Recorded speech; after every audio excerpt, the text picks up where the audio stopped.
Hi Virgo, welcome to Higher Source Tarot for your January 2022 tarot reading. This is a reading for all Virgo, Sun, Moon, Rising, and Venus.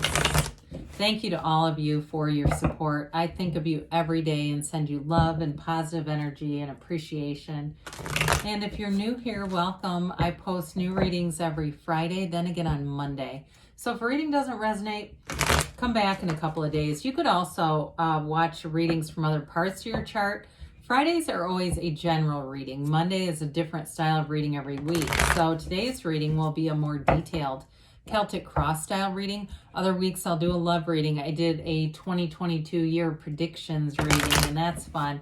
So if you like tarot and you like the channel, I'd love to invite you to subscribe to Higher Source Tarot.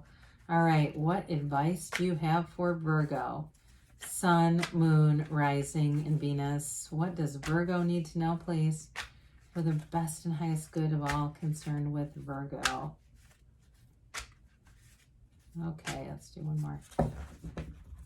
All right, so we'll begin here with the tarot, and then we'll have the angel answers oracle cards as well. Current situation, we've got the Eight of Wands.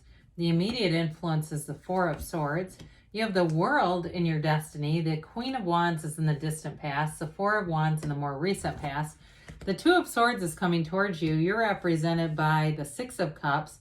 The Knight of Swords is a person or situation that you're attracting. You've got the Death card in your hopes and fears. King of Cups in the outcome. Now the bottom of the deck, interesting, we've got the Two of Wands, Five of Swords, and the Wheel of Fortune. So it looks like we have three major arcana here. We have Virgo here. We've got all the fixed signs.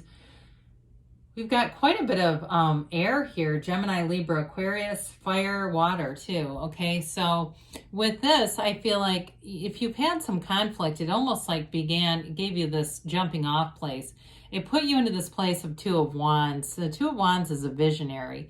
And twos are about partnerships. You have two twos here. So if it's something to do with a partnership, I do see it, ultimately, you've got love here. Okay, so if there's something about reconciliation and this person's angry in some way, or there's something about their energy that's, it's like high pressure or something like that, but we'll talk about that when we get to it.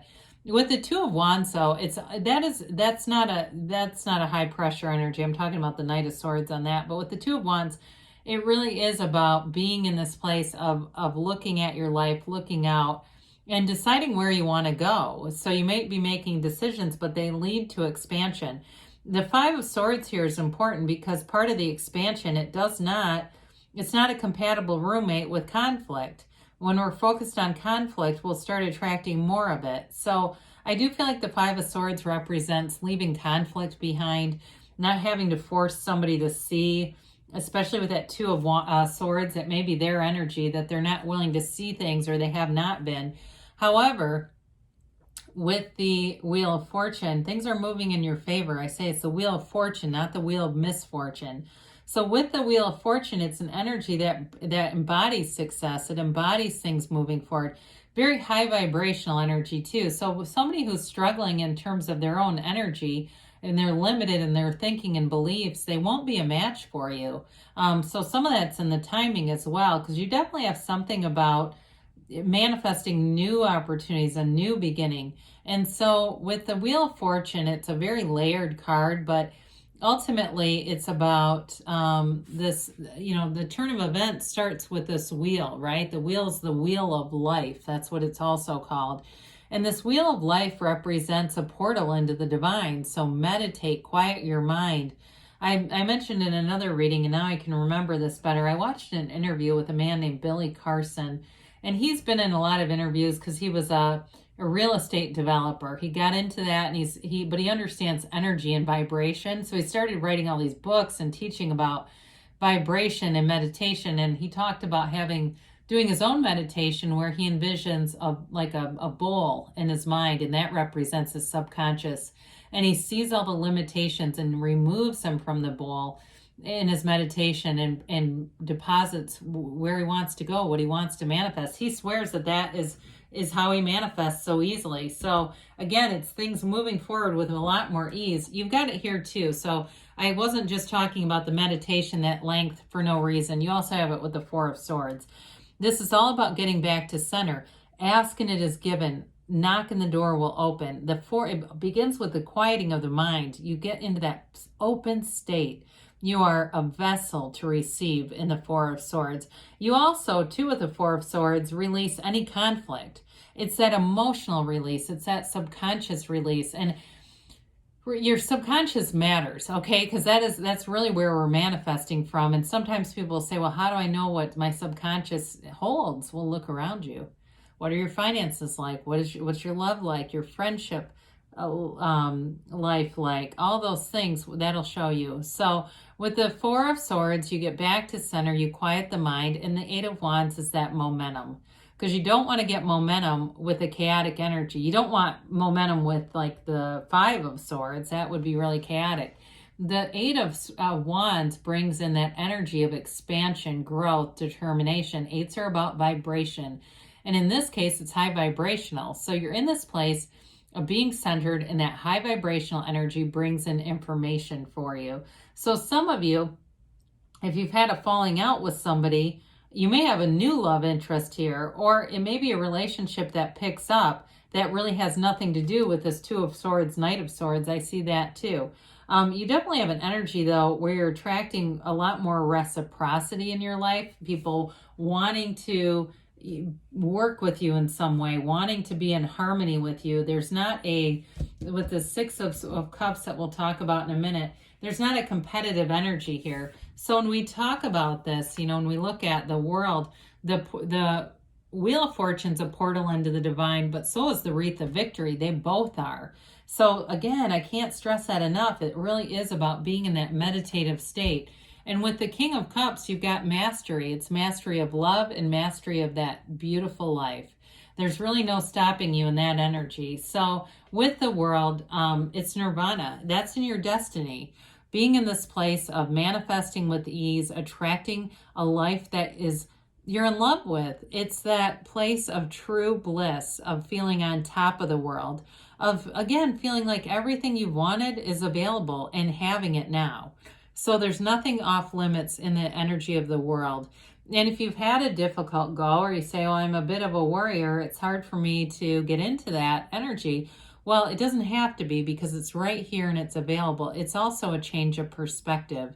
So there's complete acceptance. There's this sort of melding of energies to bring you into this place of manifesting with ease. So it's success. The world is all about success. And so in the distant past, you've got this Queen of Swords.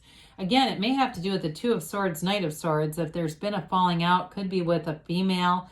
Doesn't have to be, because tarot is technically genderless, but I do get that.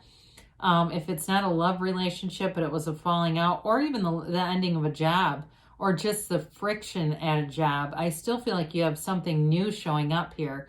So if you've been in this place where you've had your mindset change, because you might have changed back here and really gotten into some clarity and said, this is no longer working for me, and not made any moves yet. But with the Queen of Swords, she indicates successful conclusions. That sword is upright for a reason. The other thing about the swords is they bring you to the truth. And so there will be information here, or information that you'll receive out of this energy that will give you direction. And it's almost like you can't not follow it. You can't resist following it, because it's clear. And it's like you know exactly what to do next. So there's no way of really avoiding it, because the path is clear, and it's the right path. So with this, again, it could also indicate a falling out with somebody as well, as we get into this stuff over here. The Four of Wands is all about manifesting in the 3D reality. It's the 1111 card, so synchronicities. I see somebody finding a heads-up dime in a parking lot. I don't know why I'm seeing that. But you may be finding money, or you might also be receiving it. This is freedom, though. So whatever revelations the Queen of Swords brings in, it gets you into this place where you feel freed up from restrictions. And that might be what is not in agreement with the Two of Swords. If somebody else is not in this energy, they won't be a match. The fours are all about, it's like brings an order to your life. It brings in a kind of a turning point. And so it is a marriage card. I do want to point that out too. It's a wedding ceremony. So for some of you with the Six of Cups, if it was a job or something that was taking over too much of your life, and that ends, that may be what reinstates or kind of, I was going to say reinstall, but I don't think I like that. Something special into an important relationship too, if it's a partnership that way, because that King of Cups too could be a renewal in a relationship if you got kind of disconnected due to other issues like jobs or family or whatever this other falling out is. I do feel like it brings you back into this place of really feeling love, or it could be a new relationship like we talked about. So the Two of Swords has you in an impasse. There's a difficulty here in seeing things for what they are. It may be, like I said, with somebody that you've had a falling out with, and they're just not seeing things. They're not willing to change their perspective. They could use a good dose of the Hanged Man. Because I feel like they're a bit of a right fighter. You know, they think they're right and they'll go to any length to try to prove it, even if they've got nothing to back it up. I just feel like they're very stubborn energy, very strong-willed. And unfortunately, because they're not open to change and they're not really understanding how to create either, like that their joy and their happiness are like magnets. They don't get it that when they're in this stubborn energy, they're just getting more aggravation drawn onto them. So with this, I do feel like there's a turning point with it, because your energy is the Six of Cups. I mean, my God, you've got a blissful energy here. This is like not having a care in the world. It is an energy, though, of reciprocity. So it's taking care of one another. It's finding the beauty in life. It's being in that place of gratitude and appreciation. So again, if it's a relationship like you're already in something and this is sort of some side noise, I think you're going to get focused in on the things that are really important to you. If it's bringing in a new relationship too, and you've got this other turmoil around you, I do feel like you're going to make the changes in order to get into this place where this is what you'll attract.